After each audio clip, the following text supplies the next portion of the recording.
Romans 4th chapter 21st verse. ఆయన వాగ్దానము చేసిన దానిని నెరవేర్చుటకు సమర్థుడని అని వాక్యంలో రాయబడి ఉంది. అంటే దేవుడు నీకు వాగ్దానం చేసిన దానిని దేవుడు తప్పకుండా నెరవేర్చే దేవుడు. ఆయన శక్తికి మించినది ఏదీ లేదు. ఆయన ఒక మాట విడుదల చేసిన తర్వాత, లేదా ఆయన నీకు ఒక వాగ్దానం ఇచ్చిన తర్వాత తప్పకుండా దేవుడు దాన్ని జరిగిస్తాడు. మనము ఆదికాండం నుండి ప్రకటన వరకు మనం చూసినట్లయితే వాక్యంలో ఎంతోమంది ఆ యొక్క విశ్వాసంలో జీవించారు. అయితే మనం ముఖ్యంగా అబ్రహాం గురించి మాట్లాడుకుంటాం. తన యొక్క విశ్వాసం ఎంతో గొప్పదని చాలామంది చెబుతూ ఉంటారు. వాక్యంలో కూడా వ్రాయబడి ఉంది. అబ్రహాము లాంటి విశ్వాసం కలిగి జీవించాలని కూడా చెబుతూ ఉంటారు.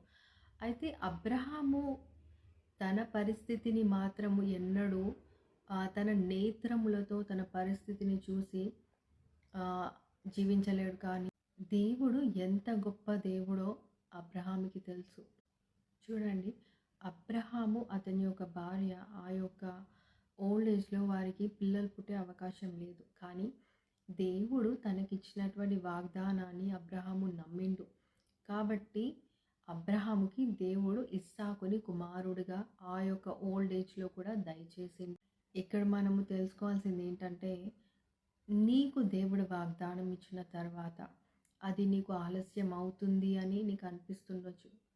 కానీ దేవుడు అబ్రహాము జీవితంలోనే జరిగించినటువంటి దేవుడు నీ జీవితంలో కూడా అది నీకు డీలేగా కనిపిస్తుంటే కూడా దేవుడు నీకు ఇచ్చినటువంటి వాగ్దానాన్ని దేవుడు తప్పకుండా నెరవేరుస్తాడు. అయితే కొన్నిసార్లు సిచ్యువేషన్ మంచి ఉన్నప్పుడు దేవుడిని అందరూ నమ్ముతారు. కానీ నీ సిచ్యువేషన్ బాగాలేనప్పుడు, నీ యొక్క కష్ట పరిస్థితిలో దేవుడు నాకు ప్రామిస్ ఇచ్చింది, లేదా దేవుడు నాతో చెప్పింది తప్పకుండా నెరవేరుస్తాడు అని నువ్వు విశ్వసించగలిగితే తప్పకుండా దేవుడు జరిగిస్తాడు. ఎందుకంటే సిచ్యువేషన్ మంచిగా ఉన్నప్పుడు, ఫేవరబుల్గా ఉన్నప్పుడు అందరూ నమ్ముతారు దేవుడు తప్పకుండా జరిగిస్తాడు అని. ఎప్పుడైతే నీ సిచ్యువేషన్లో అంటే నీ పరిస్థితి తారుమారు జరిగినప్పుడు, అప్పుడు నువ్వు ఇంకా విశ్వాసంలో ఉన్నట్లయితే దేవుడు తప్పకుండా నీకు ఇచ్చినటువంటి వాగ్దానాన్ని నెరవేరుస్తాడు.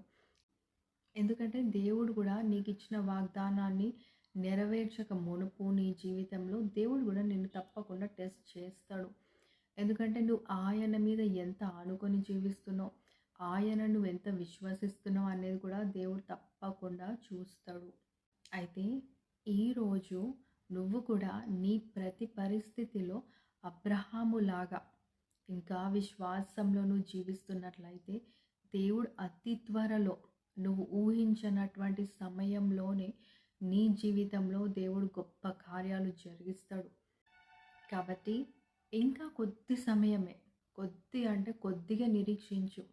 తప్పకుండా అబ్రహాము జీవితంలో జరిగించినటువంటి కార్యాలు దేవుడు నీ జీవితంలో జరిగించి ఆయన నామానికే మహిమ పొందుకోబోతున్నాడు. God bless you.